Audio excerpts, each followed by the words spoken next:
Ngiyacela ke sivule kwabaseThessalonika bokuqala chapter 4. Siqhubeka nestudy sethu salencwadi yabaseThessalonika. Namhlanje chapter 4 sizodadisha uverse 9 kuya ku-12. Ngiyacela ukuqala ngokwafunda lamavesi. Uverse 9 kepha mayelana nothando lobuzalwane andingi ukuba nilotshelwe ngalokho ukuba nina luqobo nifundisiwe uNkulunkulu ukuba nithandane. Lokho niyakwenza kubo bonke abazalwane abakulo lonke elaseMakedoniya. Nokho bazalwane siyanigqugquzela ukuba lokho nikwenze kakhulu. Nikhuthalele ukuhlala ngokuthula, ninake izindaba zenu, nisebenze ngezandla zenu njengalokhu saniyala, ukuze nihambe ngokufaneleyo phambi kwabangakholwa futhi ninganiduli lutho. Amen. Ngawahlukanisa kabili lamavesi uma ufuna ukuwachaza. Okokuqala uPawule ukhuluma ngokwanda kakhulu othandweni lobuzalwane, ukuba abantu aba-overflowayo ngothando kwabanye abazalwane. Okwesibili ufuna sibe abantu abaphila impilo ezinokuthula, ene-order ehlelekile. uPawule lezo zinto ezimbili esizibonayo kulamavesi. Asibuye okokuqala le ndaba yokuba abantu aba-overflowayo abakapaketela ngaphandle mase kuza othandweni. Ukhuluma ngaleyo nto kuverse 9 kuya ku-10 mayelana nothando lobuzalwane andingi ukuba nilotshelwe ngalokho ngokuba nina luqobo nifundisiwe uNkulunkulu ukuba nithandane. Lokho niyakwenza kubo bonke abazalwane abakulo lonke laseMacedonia. Nokho bazalwane siyanigqugquzela ukuba lokho nikwenze kakhulu, ni overflow. Niyakwenza kodwa kwenzeni kakhulu lento yokuthandana. Ake siqale sixoxe ngaleyo nto leyo. Iyini lento yothando lwabazalwane? Kumele ngabe concept esobala, kodwa ayihleze esobala mawuthi kubantu obathanda abazalwane. Kujwayelekile manje ukuthi kube nama-complications ngenxa yokuhlehlela emumva kwabantu kulo myalo wokuthandana. Abantu bakude kukutsheleni ukuthi akuchazi ukuthini ukuthandana. Akusho phela ukuthi abangifondele noma yini. Akusho phela ukuthi nje abangapheli-ke manje empilweni yami. Sigcine singashoni kanti kusho ukuthini ukuthandana njengabazalwane. Ngiyafuna nje ukuqala lapho kafishane. Makuthiwa asithande abazalwane, ngicabanga ukuthi okokuqala kusho nje ukukuthakasela ukuba nabazalwane. Uthe kwaMdlabeni ma efunda la ekuseni ihubo lika-16 enye yezinto uDavide ayishoyo uthi abangcwele bakaNkulunkulu bayintokozo yakhe. They are his delight. Abantwana bakaNkulunkulu ukubabona, ukuba nabo, ukuba seduze nabo, ukuhlanganyela nabo kunento nje mnandi empilweni yomuntu obathandayo abazalwane ukwenze njalo. So okokuqala uthando lobuzalwane lichaza uku-enjoya ikhampani yabazalwane. Chaza kanjalo ukuze ufake i-question mark kweyakhe impilo. Uyakuthanda ukuba nabazalwane noma kuyakucefezela ukuba nabazalwane? Uza ngoba ngempela sekucaca ukuthi komile emphefumulweni nakhona ulangazelela izwi nje awuyithandi lento yokuba phakathi kwabazalwane. Kukhona i-question mark kuwena makunjalo. Kodwa mayethi uPawule asivame ekuthandaneni, uchaza ukuthi asithandane njengakho kujwayelekile, kube mnandi kuba phakathi kwabantu obathandayo. Ukuthanda abazalwane okwesibili kuchaza ukufuna ukusondelana nabo, ukuba affectionate kubona abazalwane, ukubakhumbula uma ungekho phakathi kwabo, ukubalangazelela, ukufuna ukuba seduze nabo. hayi nje kuphela uku-enjoya ukuhlangana nabo, kodwa uyalangazelela ukubazi kangcono abazalwane, uyalangazelela ukujwayelana nabo, ukwazi ngeimpilo zabo, ukwazi ngokusemqondweni wabo, ukwazi ngokusenhlizweni yabo kwenzekani empilweni zabo, usondelane ube umngani nabazalwane. Ukubathanda kuchaza ukuba affectionate kubona abantwana bakaNkulunkulu. Niyazwa lento bancane. Umuntu obathandayo abazalwane akabashalazeli, akadimandi njalo ispace sakhe. Umuzi umuntu edimanda ispace sakhe kumuntu amthandayo, akujwayelekile kusuke nenkinga ekhona. Kodwa umuntu uma umthanda ufuna ukumsondeza umfake espaceni sakhe. Uthando lunjalo liyasondela kulo elisuke limthanda. Okwesithathu, ukuthanda abazalwane kuchaza ukulangazelela izinto eziwusizo kubona. Ukulangazelela ukubasiza. Uma umuntu umthanda uyafuna ukubona izinto zimhambela kahle empilweni yakhe. Uyafuna ukumbona ephilile emzimbeni, ephilile emoyeni, izinto ihamba kahle. Uma eneyinkinga uyafuna ungenela umlekelele ngoba uyamthanda. Umuntu uma umthanda umfisela okuhle, uyakulangazelela ukubona okuhle empilweni yakhe. Unjalo yini noma ukade imfuyo yabanye abazalwane uma bephumelela akunandi kuwena. Uma ihamba kahle izinto kubona umuntu omthandayo uyalangazelela ukumbona ethuthuka ngayo yonke indlela, ulangazelela okuhle kuyena manje nasemaphakadeni. Ingakho silekelelana kusayimanje emhlabeni, kodwa futhi sisizana towards ezulwini nengunaphakade, ngoba unjalo umuntu obathanda. Wenze njalo umuntu uma umthanda. Uma umthanda umuntu umenzela okuhle, awulangazeleli nje kuphela kodwa uyamenzela. Uthando lunezenzo, ngoba manje ukwazi ukwenza okuhle lo elimthandayo ekudinga, uthando liyangenelela, lunezenzo ezinhle. Ingakho kusebenza iziphiwo zethu ebandleni ukuze ibandla lizokwakheka. Ingakho sinikele imali, ingakho silekelelana amaswele njengabazalwane, ingakho siqhuquzelana, ingakho sisondele empilweni yomunye nomunye ukuze sisizane ngoba uthando lunjalo. Okugcina uthando lwenza ama-sacrifice. Sometimes wenza izinto ezikulimazayo wena ukuze abanye basizakale. Uthando lu-sacrificial. Lesizwe kaNkulunkulu olwaNkulunkulu uthando walibonakalisa ngokunikela ngendodana yakhe. uJesu wafa endaweni yethu eveza ukusithanda, bese ethi nathi simele ukubeka phansi impilo zethu ngenxa yabazalwane. Uthando liyasacrifice, uthando lisacrifice isikhathi, lisacrifice i-effort, lisacrifice imali. Sometimes you sacrifice isithunzi sakho nokuhlonishwa kwakho, ubekezela ukhulunywe kambi, kwenziwe izinto ezimbi ngawe ngoba uyabathanda labantu, awufuni ube nokuhlakatheka nokuxabana phakathi kwabo. Kunjalo uthanda abazalwane. Amen. Uthi kuPawule kulaba baseThesalonika mayelana nothando lwabazalwane, akadingi ukubabhalela ngokuba bona uqobo bafundiswe nguNkulunkulu ukuba bathandane. Umuntu ufundiswa kanjani uNkulunkulu ukuthanda abanye? uNkulunkulu umfundisa kanjani umuntu? Ngathi uPaul ukhuluma ngokuthi njengoba besindisiwe bamukelisiwe umoya oyingcwele, and umoya oyingcwele mayifika empilweni yomuntu kunezinto ayiproduceayo empilweni yomuntu even ngaphandle kwemfundiso.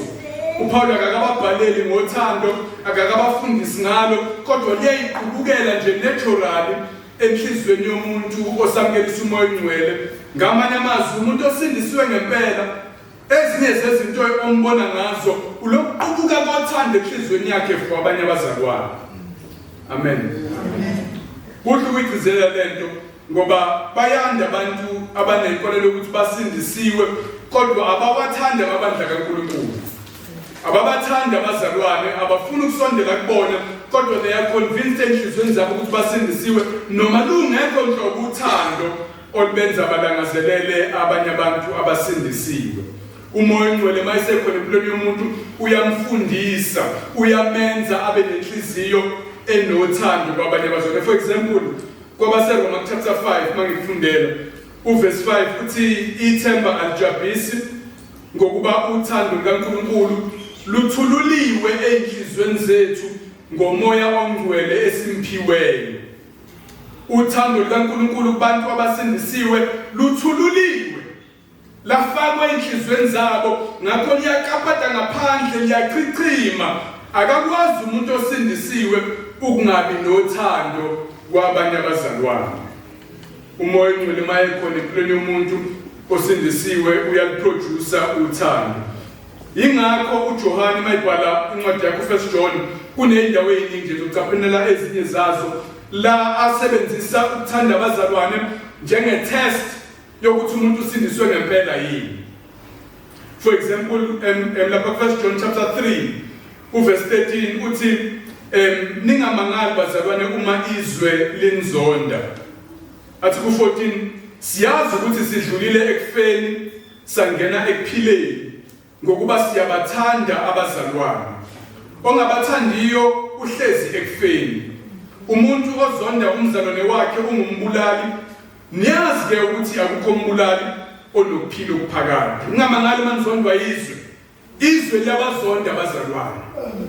Liyacikeka ibona, babone ngathi bazenza ngcono ngokuzama ukuphilela uNkulunkulu. Lizizwa limangaleleka malibuka indlela yethu yokuphila ngoba lona liphila ezonweni, ngakho liyazonda izwe.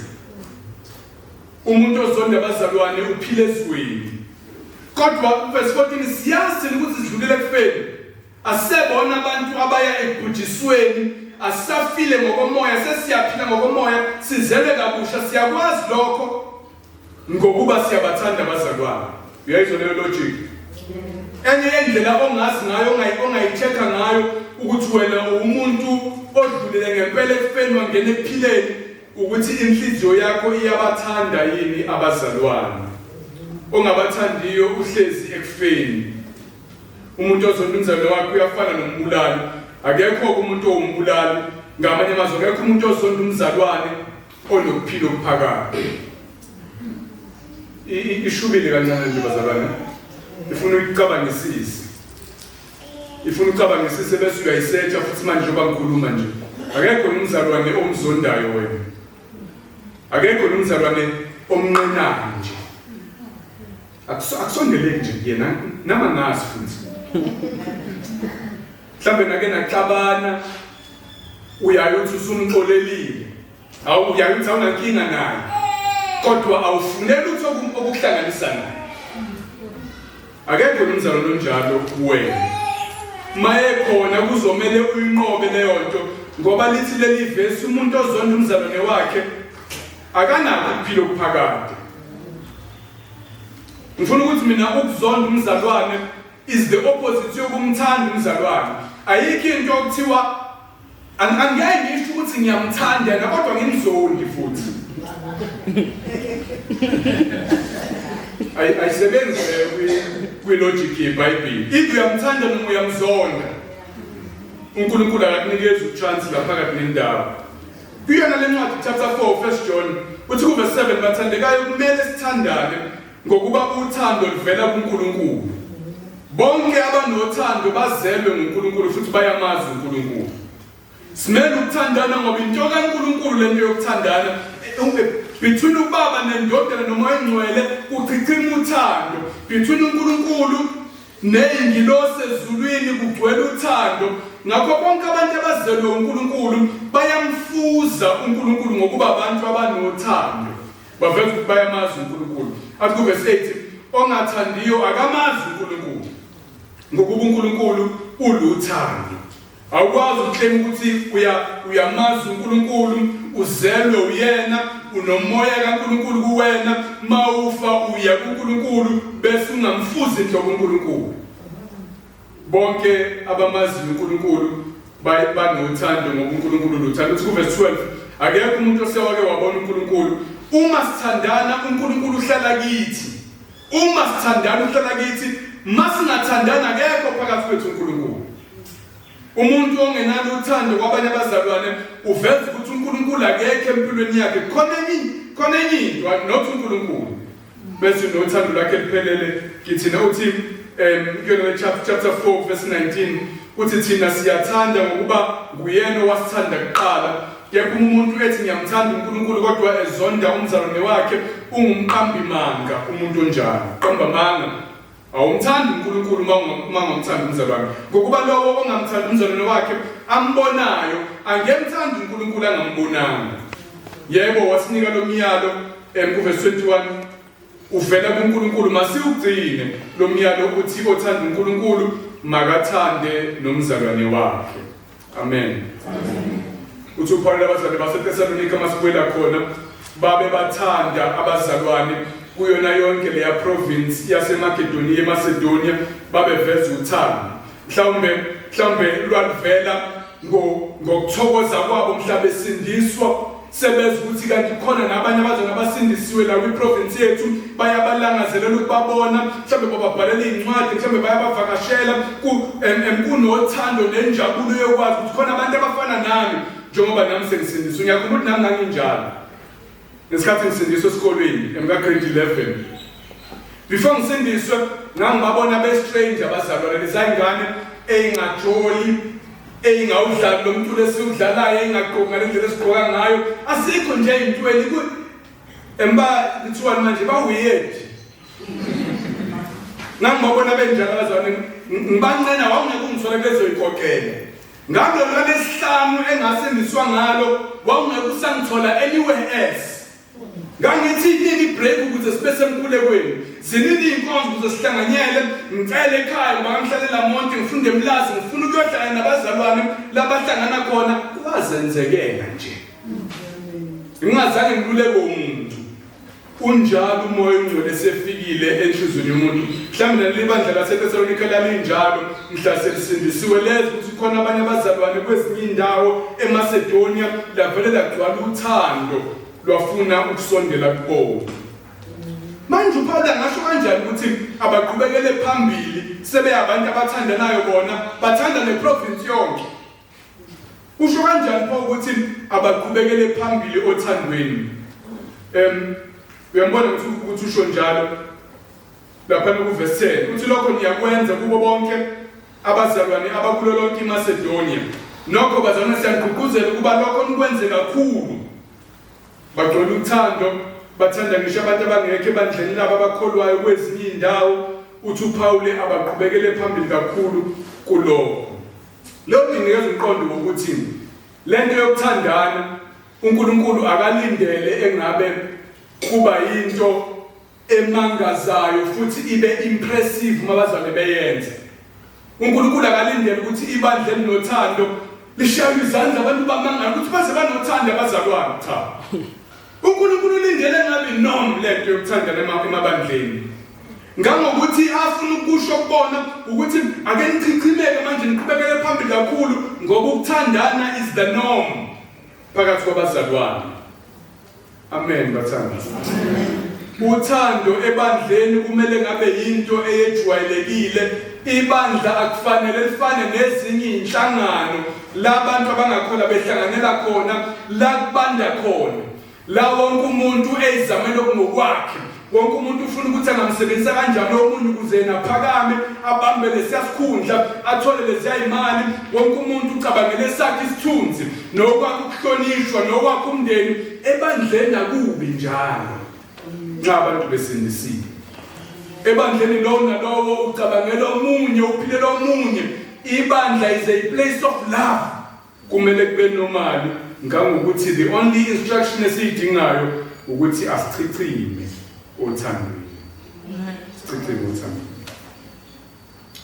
Kwakubaleka kakhulu lokhu futhi ngoba leli bandla ladlula kuma persecutions njengoba besifundile ku chapter 3 babe nezinhlupheko ababhekene nazo. Ngakho uma bazalwane bebhekene nezinhlupheko kubaleka kakhulu ukuthi ibandla libathande even more khona bezokwazi ukuqinisela ezinhluphekweni. Ungathi uhlukumezekile kubantu abangakholwa nasebandleni kuyabanda kho umuntu okusizayo kho umuntu onendaba nawe.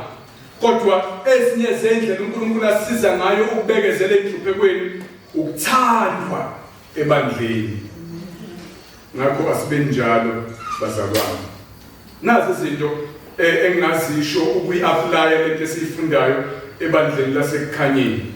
uNkulunkulu ufuna si-overflowe ngothando. Kusho nje ukuthi ake sibe abantu abanemfudumalo. Yazi imfudumalo?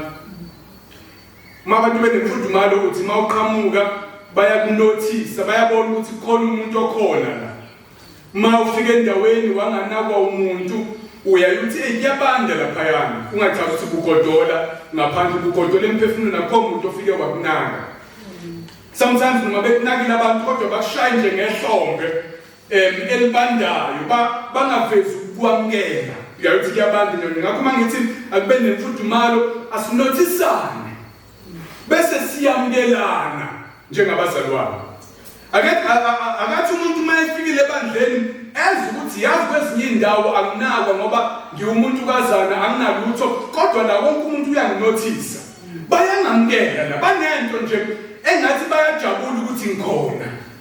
Kufudumele ebandleni kaNkulunkulu kumele kube njalo kithina sonke. Akusimsebenzi wabaholi kuphela ukwenza ibandla lifudumale, umsebenzi wa wonke umzalwane. Ukuthi unothise omunye umzalwane bese uyaveza ukujabulela ukuthi ukhona. Mangithi asichithime ngothando asibe ne-affection lento engibiza ukuthi ukufuna ukusondela komunye nomunye. Asifonelane, asithumelane ama-message, asihagane kwabahagayo, bacabuzanayo ngendlela enhle. Asilangazelelane emakhono ongamboni umlandele. Kuye kube kuhle uma ubona abantu besifazane becabuzana ngaleya ndlela engcwele. Angazi baphela lapho mama banjalo. Silandelane emakhono onyamalalayo phakathi kwethu, simemane emakhaya ethu outside of inkonzo. Sibe kind, sibe nice komunye nomunye ngendlela unnecessary. Abantu abathandana nomuntu ona-affection unjalo kuba ngathi uyeqisa kancane ekukunakeni umuntu o-affectionate. Asibe njalo bazalwane. Ungathandi lento yokufuna ukuphila impilo yakho ngaphandle kwethu. Ufuna ukwenzani? Siyafuna bakhona ey'ntweni zakho. Sibuye siqhamuke ekhaya lakho. Noma ikuphi asiphile ndawonye bazalwane. Asenzeni izinto ndawonye noma singalingani ngeminyaka ukhona olingana nawe. Mina ngingena yonke into ayikhathe khona. Singakuphuza itiye nogogo kushona ilanga mina ngiyangena ongimema. Amen. Sibe nabantu abathandanayo. Sibe nosizo komunye nomunye. Sibonane umingubi yodwa isicathulo sigugile ihembe lingasekho right.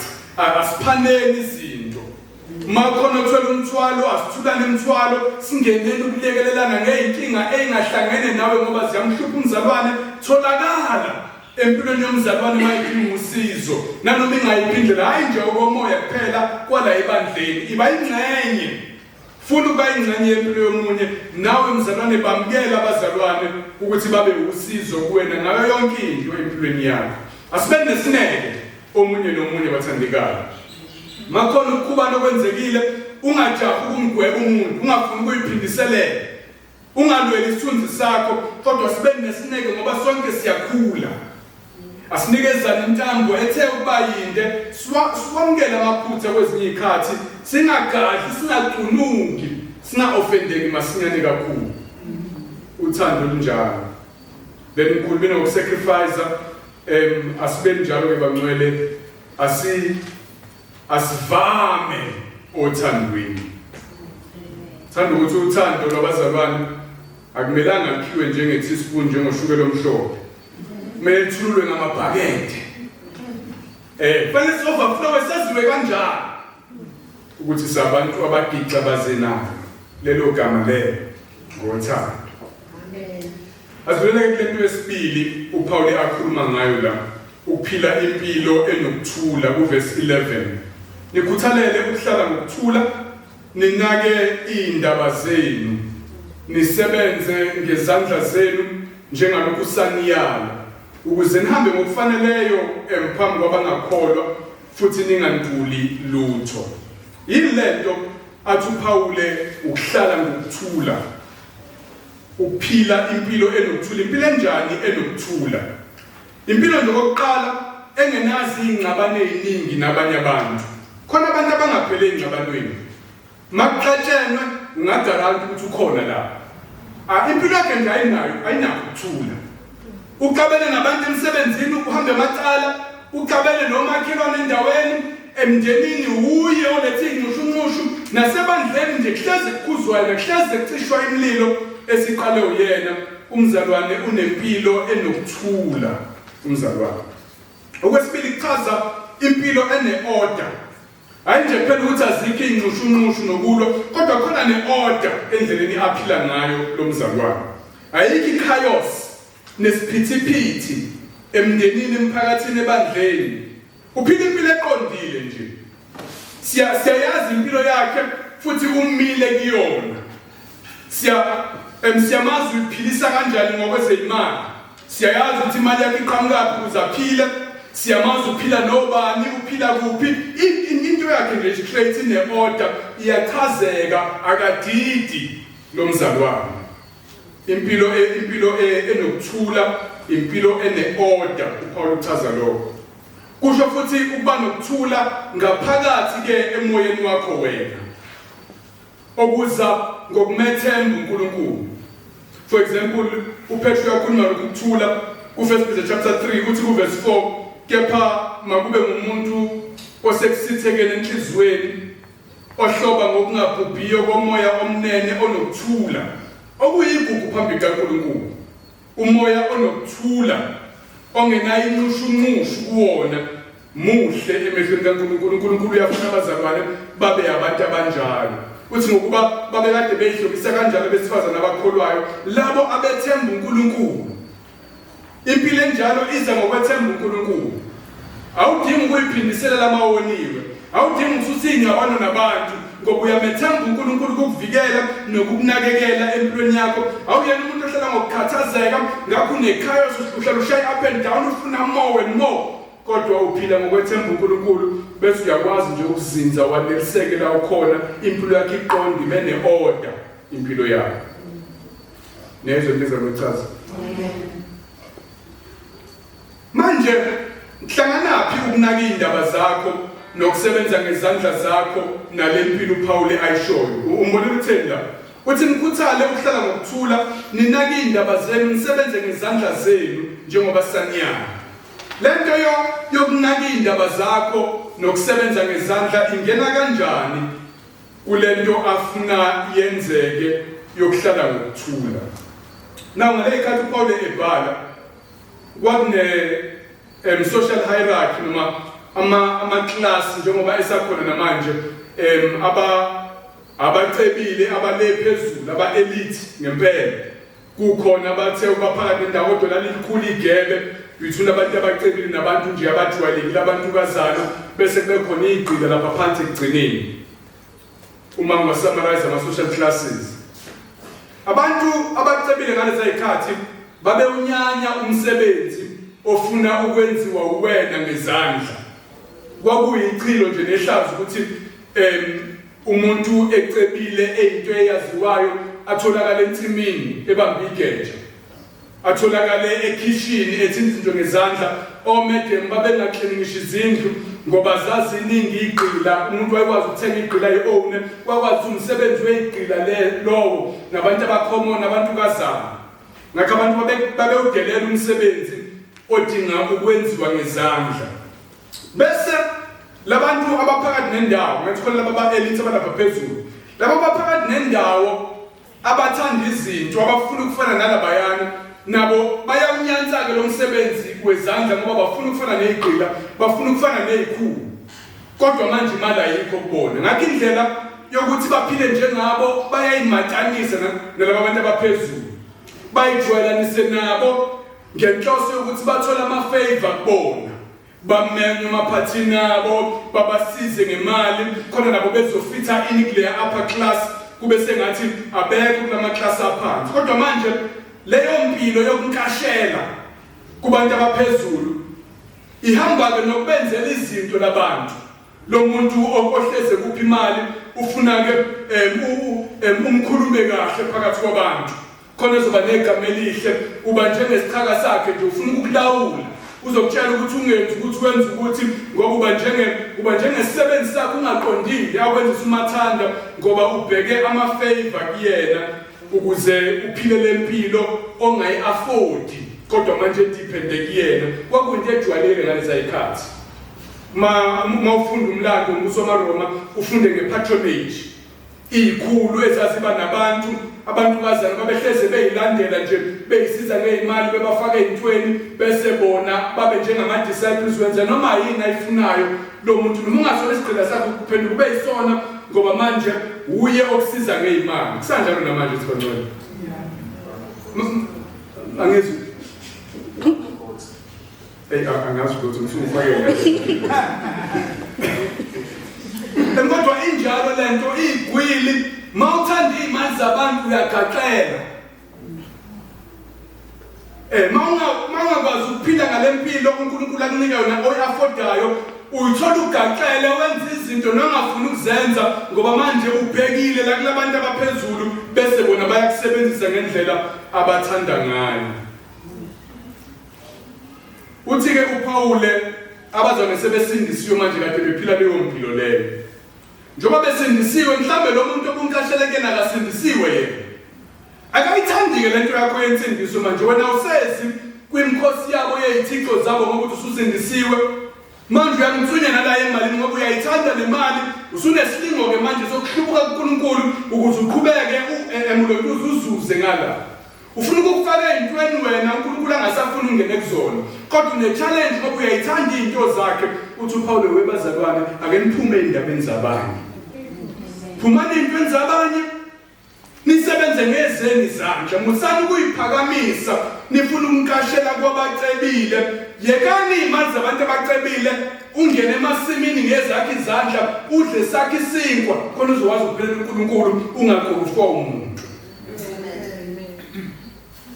Uzama ukubakhulula kule patronage ababephila ngaphansi kwayo. Impilo enokuthula ene-order izoba impilo engaqhomelelekile kumusa womunye umuntu.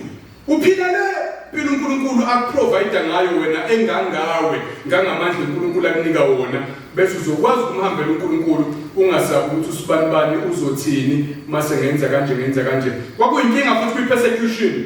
Njengoba behlukunyezwa nje bahlukunyezwa abanye babo yibona labantu.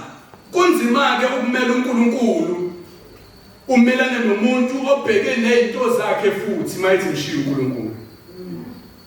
Kuzomela ufunde ukuphila ngezinto uNkulunkulu ayinika wena hayi ngezabanye uma uzokwazi ukuhamba entandweni kaNkulunkulu.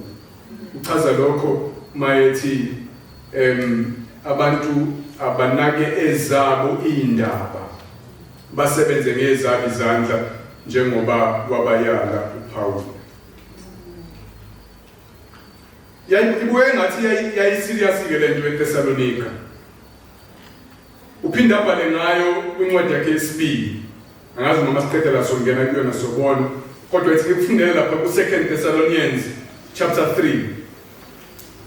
Kuverse 6 futhi kepha bazalwane siyaniyala egameni lenkosi inkosi yethu Jesu Kristu kuba nibagweme abazalwane abangamavila abangawulandela umyalo enawamukela kithi. So lokujwayela ukunkashela niyakazi lo gama bazalwane ngiyazi liyalumela kodwa ngifuna lo nibethe. Mawuzujwayela ukunkashela ujwayela nokuvila ngoba awusafuni ukusebenza ukuze wena udle ufuna unkashela mawuzodle. So ke yayisikhona nenkinga yokuvila kuleli bandla leli.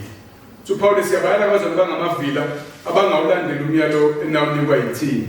Verse 7 ngokuba nina luqobo niyazi ukuthi kubaluleke kanjani ukuba nisilingise ngokuba azange sibe ngabavila phayo lapho sinani. Asifike ngasiba abashumayeli abangazami lutho abathi nje abazalwane babanikeza imali. Paul asifana njalo eThesalonika.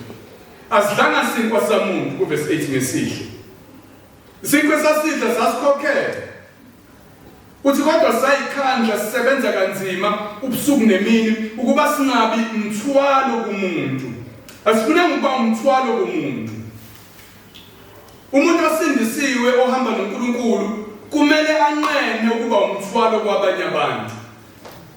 Amen. Ngishiza kwazi baba. Sometimes uyaxekisa emaqinisweni. Ngoba uzoyitshela kanjani lengane yakho amaqiniso kanti ubheke yona ukuthi nasekupheni kwenyanga ayikunakekele. Isakwazi gcina sisaba ukukhuza.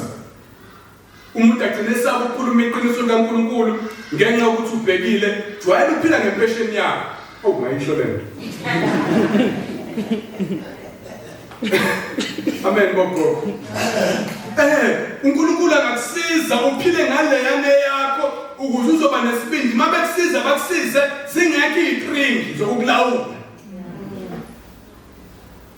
Wethemba uNkulunkulu uphile ngalokho uNkulunkulu akunikeza khona. Uthi asifuna ngoba umthwalo umuntu kube sinani uthi hayi ngoba sasingenalo ilungelo lalokho abafundisi banelungelo lokondliwa ibandla. Kodwa ukuze sibe isibonelo kini sokuba nani nisilingise. Ayikho umfundisi mayihola kodwa uPaulo wayikhethela ukuba isibonelo ebandleni. Khona ibandla lizobalingisa ekwenzeni lento.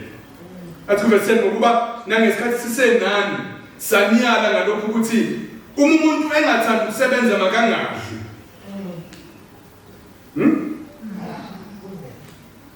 Umuntu ovilaphayo usebenza kavilaphe lokuthatha isipuni angene ekitchen.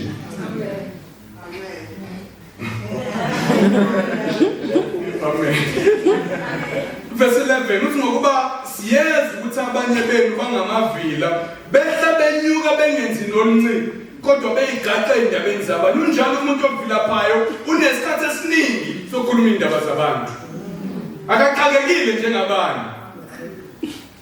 Ngambe khephuza bamncane. Uthi ku verse 12 labo abanjalo siyabayala futhi siyabakhuthaza enkosini uJesu Kristu ukuba basebenze ngokuthula badle esabo isinkwa. Amen. Sebenzani ngokuthula ngeorder, thola esakhe isinkwa udle sona. Ngiyazi ke banqotha khona ama complications empilweni nani when umuntu ufana depend komunye asiki isono lapho kodwa asikulangazelele ukuphila impilo eindependent of abanye abantu. Siphile ngangokwamandla uNkulunkulu asinikeza wona njengemndeni. Achaza ukuthi fanele wonke umuntu ayisebenzele emndenini kodwa achaza ukuthi lokhu uNkulunkulu asinika khona okungokwethu asaneliseke ikhona singayitholi sesigaxela ezintweni zabanye. Ngithe ngibale izinto ezimbalwa mangivala ezi-application yaleli phuzu lesibili. Asifunde ukuphila lempilo enokuthula. Thola indawo yakho emhlabeni uNkulunkulu akubeka kuyona. Thola esakhe isinkwa nabakho abantu ophila nabo waneliseke kube simple nje njengomzalwane. Niyayithola leyo concept. uNkulunkulu ufuna umzalwane aphile impilo esimple engagaxele indawo engenama headlines. Amen. Amen. Abantu abasha nama headlines social media nani nokugqamisa. uNkulunkulu akasibizelanga le yampilo yama influencer nama celebrity iyagaxelisana. Ziphila nje very simple life engangawe engangobizo lakho namandla akho waneliseke ukuba obscure ungaziwa umuntu except nabantu abakuthandayo ukwanelise lokho. Yamkele impilo ephansi uNkulunkulu ekubizela kuyona. Uphile ngangomsebenzi wakho ngange-income yakho uphile ngezakhe izinto ngeyakhe ifurniture ngelakhe ikhaya uyeke zabanye izinto.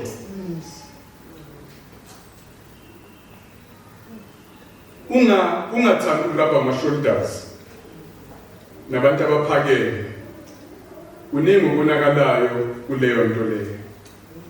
Mabekusiza abantu abakusize mahhala bangakusizi ngoba bebheka ukulawula empilweni yakho. Ungavumi ukugaxela ngaleyo ndlela.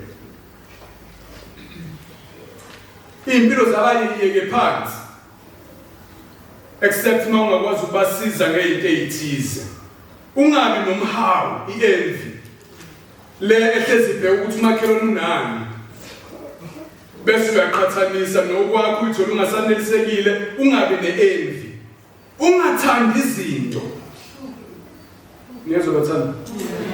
Ungabe umuntu othanda izinto, uhlezi ubhekile ukuthi abanye bagqokeni, uhlezi ubhekile ukuthi abanye badrivani, abanye banani emakhaya, imizi yabo injani, uhlezi uqaphile ngeso lokho izinto zabanye abantu ziba.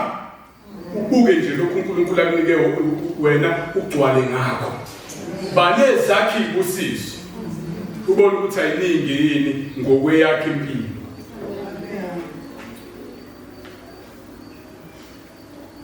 Unqabe nomgosi.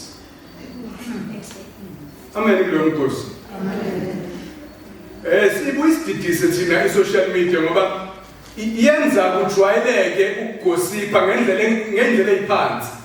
Ngoba manje uyakuthi ugosipha ngabantu abalekude ongabazi kube ngathi na udlulisa iphepha eli-public vele kanti usuyangena kule habit yokugosipha ngabantu. Ugcina ungasakwazi nokuyibamba noma sekula eduze-ke manje uhlezi ufafaza iphepha nje. Amen. Bothula nangezinye izinto oyifundile laphana ey'nkundleni zokuxhumana. Uyifunde uthi uvaleka. Nomunye uyifundela akazukuxoxelwa yimini. Amen. Ngoba ugcina ungena kwi-habit embi yokunaka iy'mpilo zabanye abantu. Nokuba too interested ekutheni kwenzeka ney'mpilweni zabantu uba yi-expert ey'malini zabo, emshadweni yabo, yona yonke into yabo. Kumbi akumfanele umuntu womzalwane. Umuntu womzalwane unaka iy'ndaba zakhe aphile impilo yakhe phambi kaNkulunkulu. Ungena manje uba usizo kuphela ey'mpilweni zabanye abantu. Avoida ukuba umthwalo kwabanye. Angisho ukuthi ungalicela usizo. Akumele ngithi akumele kube nomuntu ovimbekayo ekukhonzeni uNkulunkulu ngenxa yemali. Ungahlali ekhaya ngoba ayikho imali yokugibela. Ungahlali uqinisele uzulingeke empilweni yakho ngoba uswele wokhuluma ebandleni siwumndeni makunesidingo ngempela wokhuluma ebandleni. Angisho ukuthi abantu abangaceli uma beqalekile. Kodwa sikhathi isilingo sokuthanda ukuba umthwalo emahlombe abantu hlezi uthwele. Uyigade leyo ngozi leyo. Akekho kumthwalo kumina. Angathi ukhona ngimtshela indirect. Kulangazelele ukuphila impilo ehloniphekile eletha isithombe esihle ngevangeli kubantu abangakholwa.